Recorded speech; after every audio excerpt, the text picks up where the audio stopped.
Hey guys, it's your girl Brina Elise, and today we have a special guest. Say hi, mamas. Look, mamas, say hi, YouTube. Say hi, guys. The lights too bright for her. She wants to cuddle with her mommy right now, so we're going to allow her to do so. So today, y'all, I'm going to be telling y'all 6 things that you could do to protect your energy.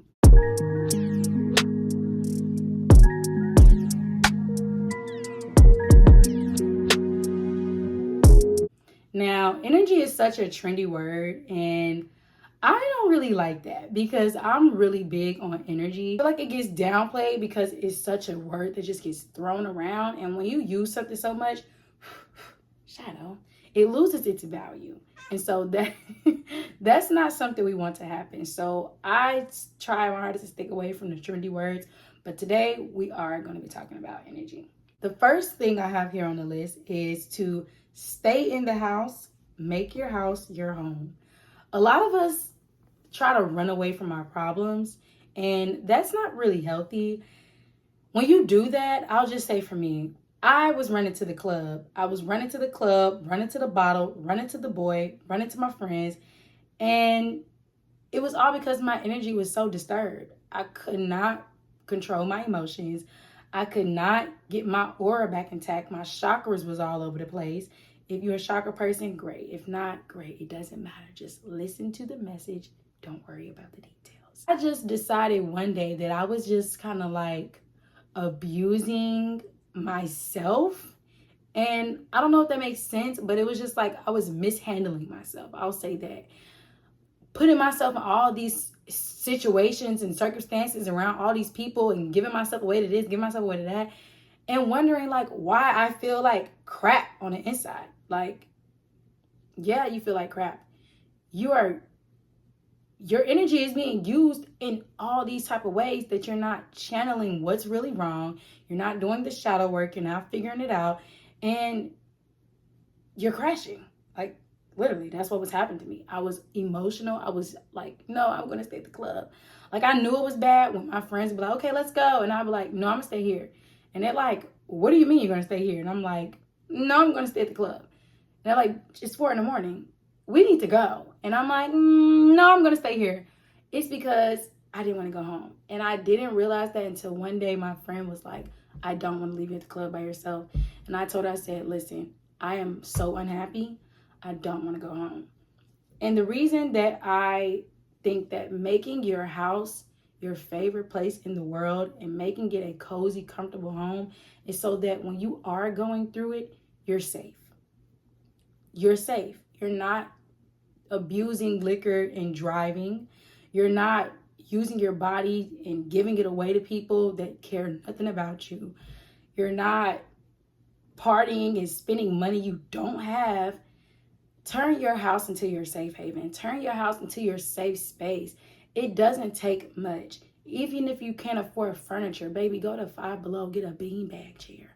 Go get those little blow up. Make your house look like somewhere that you've always dreamed about being.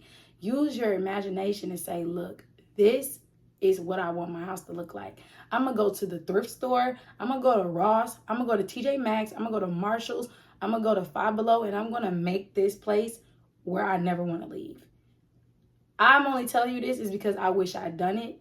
I hated my house. I hated the furniture. I hated the smell. I just hated it. And looking back, I took it for granted because, yeah, I took it for granted. And I wish that I would have just made it a safer space for me to never want to leave. And so when I was going through things, I would just go to another room and just woosah. But I didn't do that. I ran, got in a car, went somewhere that I didn't need to be. The second thing is cut people off. Stop holding on to dead weight. I'm going to tell you one thing for sure. If you are waiting on a blessing and you have somebody in your corner that is always getting on your nerves, always talking about you, always making your life harder, they're why you're not going anywhere. That person, yes, that person you're thinking about right now, yeah, them. They're holding you back, and you're holding yourself back by still holding on to them. You need to cut them off, grab the scissors, pull the scissors out, open them, put your 2 fingers in there, and snip. You need to cut them off. You don't need people around you that cause you problems. Because 9 times out of 10, that person don't like you. Even if it's your mom, she don't like you. Even if it's your grandma, she don't like you. Even if it's your sister, she don't like you. Your cousin, he don't like you. Your best friend, they don't like you. They're making your process slower, okay? People that mean you no good are spewing out bad energy onto your dreams, your desires, because every time you get excited and you want to tell them, in their head they like, them ain't gonna get nothing. She ain't going nowhere. He ain't gonna get that job. He gonna be broke for the rest of his life. Those thoughts is popping in their head, and you know what they're doing?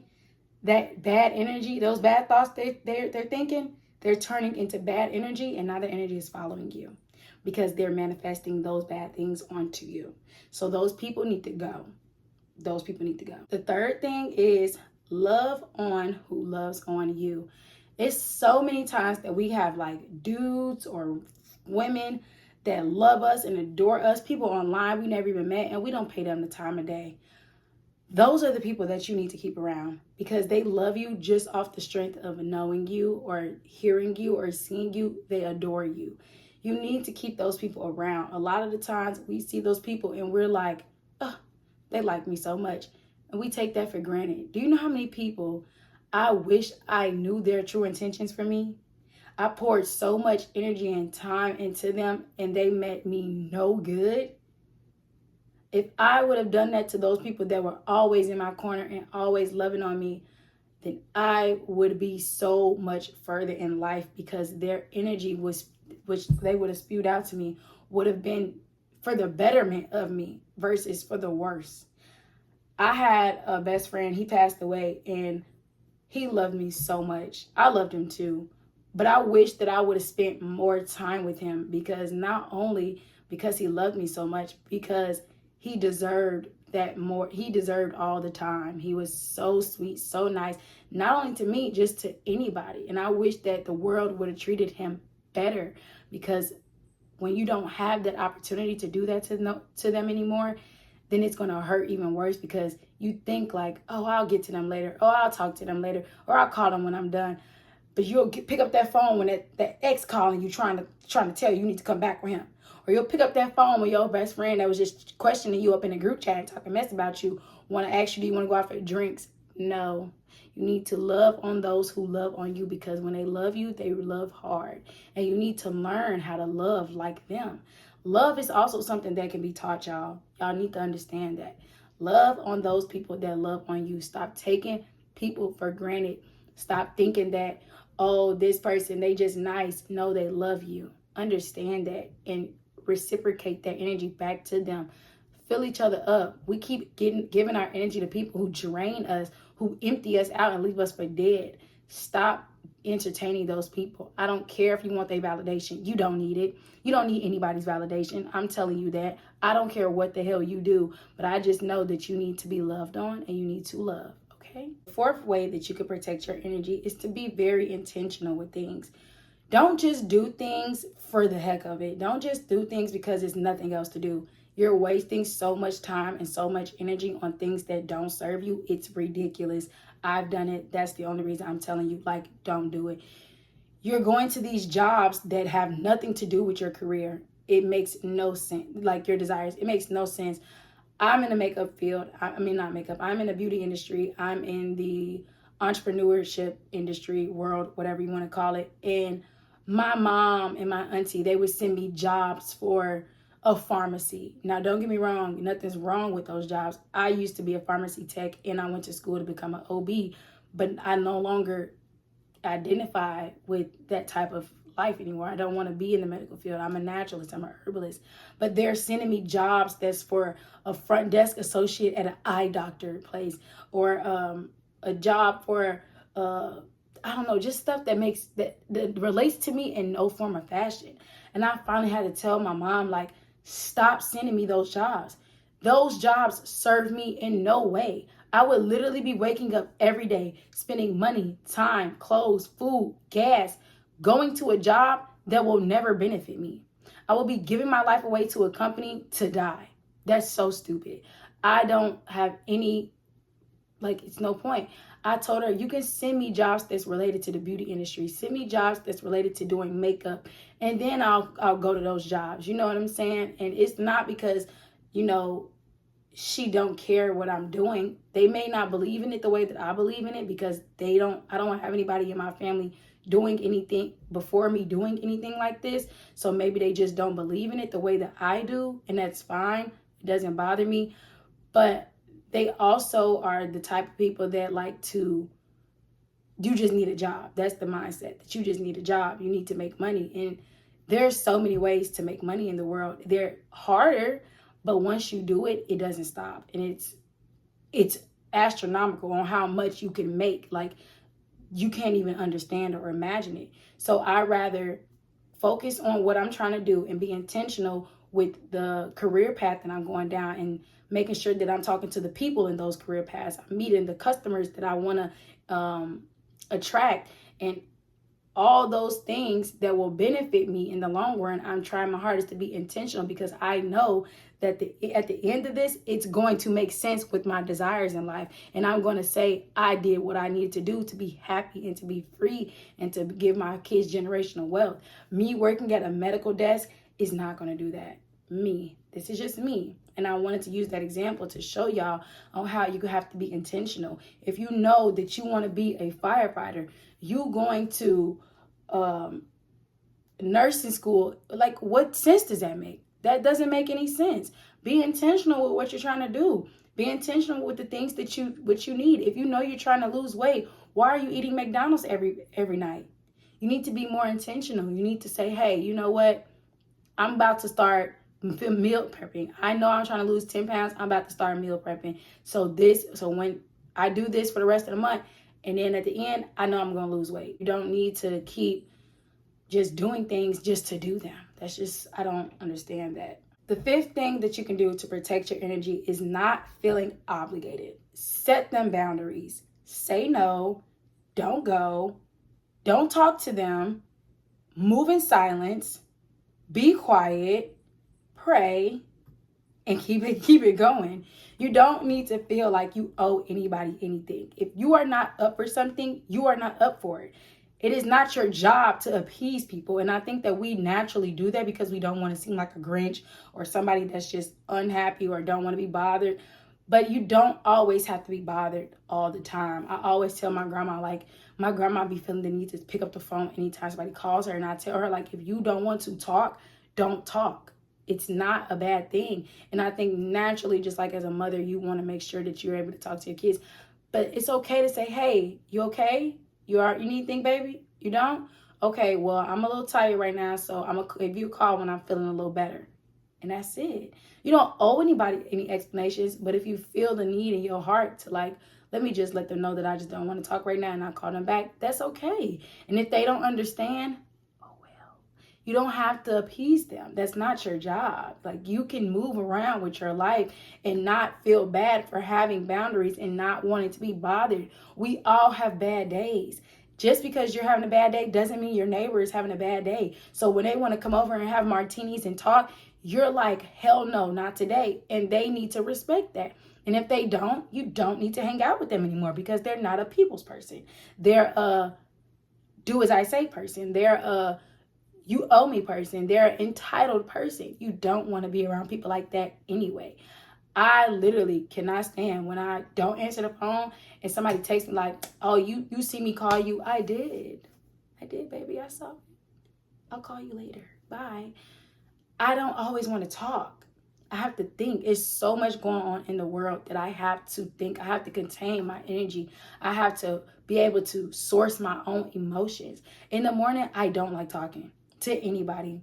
Even if I'm married, I will go in the other room because I need to be able to contain my own energy when I first wake up. My dream could have been terrible. I could have had a scary dream. I could have had a dream of somebody I know dying. I could have been like stressed out.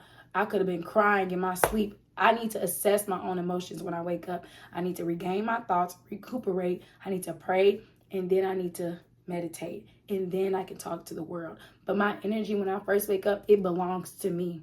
I don't play about it. I hate when people talk to me in the morning because I don't want anybody else's energy affecting mine. I want to be able to control my day as best as I can. through the lens of God, of course. But yes, you are not obligated to do anything for anybody. Don't be a yes man. It will never get you anywhere. It honestly gets a lot of people unalived. So just do with that with what you will. The sixth and final thing you can do to protect your energy is finding a healthy way to express yourself.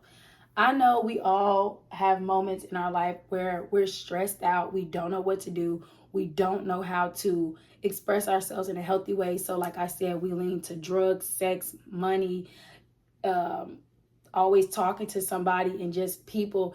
And that's not always good. Sometimes you need to sit back and say, you know what?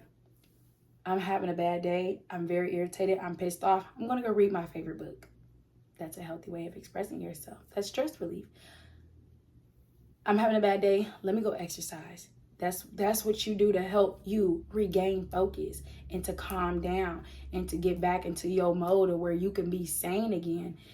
Mine's is this: makeup, watching a YouTube video, loving on my cats, cleaning sometimes, cooking sometimes. I found a new love for like regular canvas painting. I download like a shopping app like Fashion Nova, and I just put clothes into a cart. Like that actually, shopping makes me happy. Like seriously, I don't know who all can relate, but like shopping makes me happy. So doing things like that is a very good way to protect your energy, because energy never dies. It only transforms, and you don't want to have a good day and this day and then tomorrow you have a bad day, and now you just transformed a whole bunch of bad energy into you. And then not only that, if you go in and do the deal with somebody and they're having a bad day, now y'all just exchanging bad energy. That's not good. Meditate. That's my favorite thing to do too. Pray. Sit back. Take a nap. I don't condone this all the time, but go get your favorite meal. Go get a seafood boil. Get some tacos. Do something. But protect your energy. Your energy is so important. This world is made up of energy. It is so important. That's why they say you are what you attract. You don't want to have bad energy and then wonder why all these bad things are constantly happening to you. You don't want to have all these bad outlets and then wondering why every time I try to do something, it counterfeit, or what's it? Conflict. What's the word? I think it is conflicts. It conflicts with what I'm trying to do. And you don't want that to become the norm, because sometimes it's hard to reshape your energy into what you want it to be. That's why everybody say it takes a lot of healing. It takes a lot of shadow work. It takes a lot of meditation and prayer. It takes you refining yourself again. It takes you reaching out to God again and trying to pull you back into that space. But you need to do it. It is very important. So I hope that this video helped a lot of you all out. Your energy is extremely important. You need to realize that. You need to understand that you need to protect yourself at all times. There are a lot of evil things and a lot of evil people out here. You don't want to be consumed or condemned to any of those things. You don't want to be associated with those people. Find people that love you. Find people that will tell you like, hey, you're not yourself. Find yourself so that you can recognize like, hey, I'm not okay. And it's okay to not be okay. I want y'all to realize that it's okay to cry. It's okay to feel weak. It's okay to feel upset. It's okay. It's nothing wrong with it. We have to normalize that these things that people deem as lame or too much is called emotions. We have them for a reason. Learn your triggers. Learn how to identify them so that you can keep your energy into a safe space. Protect yourself. I love y'all. Again, my name is Rena Elise, and